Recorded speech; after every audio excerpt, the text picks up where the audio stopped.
ऐसे तो जन स्वराज के सूत्रधार कह रहे थे कि कोई भी नया चेहरा जिसको राजनीति का ए तक नहीं आता है वैसे वैसे चेहरे को एमएलए बनाएंगे। तो आप लोग तो सब देख रहे हैं, मुखिया, सरपंच, जिला परिषद, ये सब हैं। अभी जन स्वराज में बिहार का 80% जनप्रतिनिधि अभी प्रशांत किशोर यानी जन स्वराज के साथ है।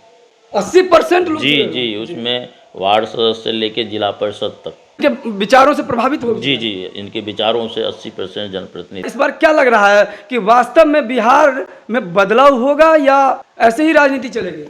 नहीं, बिहार में तो इस बार बदलाव होगा, क्योंकि 14 में जब मोदी जी का चेहरा आया था प्रधानमंत्री के लिए, युवा चेहरा सब उसमें 14 में बीजेपी मैंडेट हो चुके थे। उसी तरह इस बार भी युवा का चेहरा जितना भी जात कुछ अभी जात वगैरह को तोड़ रहे हैं बिहार में जात। एमवाई समीकरण का क्या होगा? सब समीकरण इस बार टूट रहा है, क्योंकि अभी इस बार नवयुवक जितना है युवा अंदरूनी इनके साथ जन स्वराज के साथ जुड़ चुके हैं। क्या लग रहा है इस बार जाति, पंथ, विविधता, धर्म, भाषा सबसे उठ करके वोटिंग होगा? सबसे उठ के युवा वोटिंग करेंगे, चाहे बिहार का युवा हो, दिल्ली में हो, यूपी में हो, पंजाब में हो, हरियाणा में हो, जहाँ कहीं भी बिहार का युवा है उस सब इनके साथ जुड़ चुके हैं।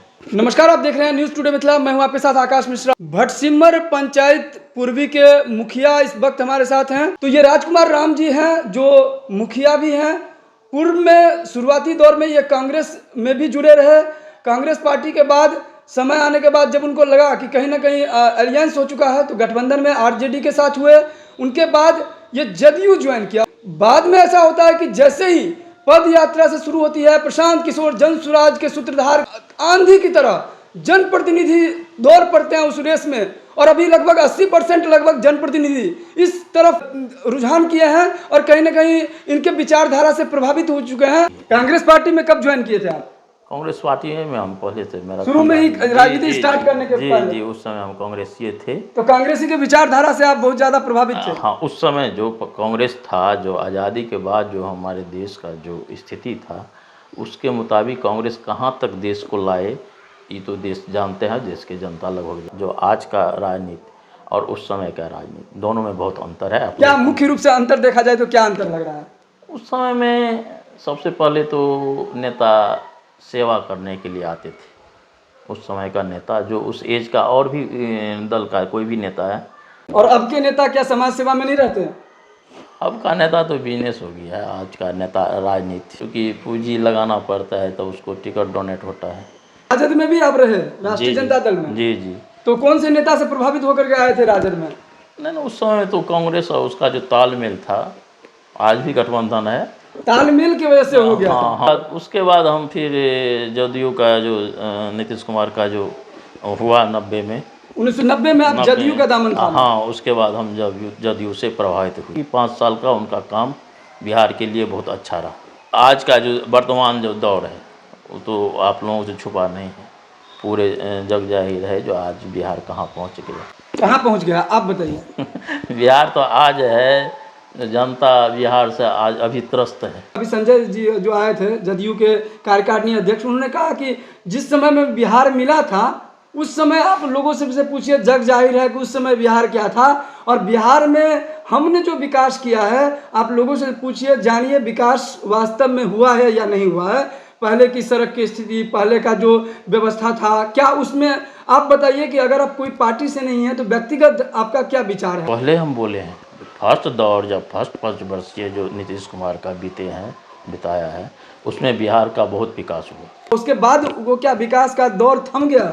विकास का दौर चलता है, विकास चलता है, लेकिन जो प्रशासनिक जो अभी लॉ भी हो गया है, लॉ एंड ऑर्डर, जो कानून व्यवस्था, हाँ कानून व्यवस्था, जो व्यवस्था है जनता के से जुड़ा जो भी काम है, आज कहिए कोई भी विभाग है, कोई भी काम है जो बिना पैसा से जनता को फ्री में होता है। यानी आप रिश्वतखोरी की बात कर रहे हैं, भ्रष्टाचार की बात कर रहे हैं? जी, भ्रष्टाचार का बात कर रहे हैं। इससे हम लोग भी त्रस्त हैं। कितने टर्म से मुखिया हैं? हम इस बार फर्स्ट टर्म है। 3.5 वर्ष हो गया है। जी। 3.5 वर्ष में भटसिमर पूर्व को क्या दिया आपने? जो इस बार तो आप लोगों से छुपा नहीं है, सरकार इस बार राशि कम दिया, लेकिन जो राशि दिए उसमें हम पूरे काम किए। सड़क, शिक्षा, स्वास्थ्य, तीनों पर हमने काम किया। जिस विचारधारा के साथ अपने मुखिया का पदभार ग्रहण किया, कितने आपको अंदर से लग रहा है आत्मसंतुष्टि? देखिए, जिस उद्देश्य से हम आए थे, जनता हमको वोट दिए, उसमें हम खरा हैं। लेकिन जनता को समझना पड़ेगा, जो इस बार राशि पंचायत को कम दिया गया, पंचायत का कटौती करा गया, जिससे 24 का एक भी राशि नहीं आया पंचायत में, किसी भी पंचायत में, पूरे बिहार की मैं बात कर रहा हूँ। ये जदयू में थे आप, अचानक से आप जन स्वराज का दामन क्यों थामा और कैसे थामा? देखिए, अभी जो मान लीजिए जन स्वराज का जो सूत्रधार है प्रशांत किशोर जी, उनका जो 5 एजेंडा है वो हमको अच्छा लगा। उस एजेंडा पर अगर बिहार को अगर नीतीश कुमार भी ले चलते तो आज जन स्वराज को आने का मौका नहीं देते नीतीश कुमार। जन स्वराज के सूत्रधार प्रशांत किशोर की बात कर रहे हैं, वो ये भी कह रहे हैं मंच से हम 10-10 मुख्यमंत्री बनाए, तो जब 10-10 मुख्यमंत्री बनाए तो वो 5 पॉइंट उनके जहन में क्यों नहीं आया? जी जी, उस समय भी वो दिए थे और उसके बाद ही अलग हुए हैं। यानी आप ये कह रहे हैं कि वो 5 पॉइंट जो दिए थे विकास को लेकर के वो फॉलो नहीं हुआ, नहीं हुआ, इसीलिए वो जनता दल यू से प्रशांत किशोर जी अलग हुए हैं। कौन कौन ऐसा फेस है जिस फेस वैल्यू पर बिहार की जनता बदलाव दिखेगी? क्योंकि कई बार कहते हैं कि आप एनडीए की सरकार है तो मोदी जी के नाम से वोट होता है, इस बार क्या लग रहा है, सिर्फ प्रशांत किशोर के नाम से या और भी चेहरे हैं? अभी तो जन स्वराज में एक चेहरा मात्र प्रशांत किशोर जी है। सत्ता पक्ष वाले आरोप लगा रहे हैं इन दूल्हे का भी बाराती होता है क्या?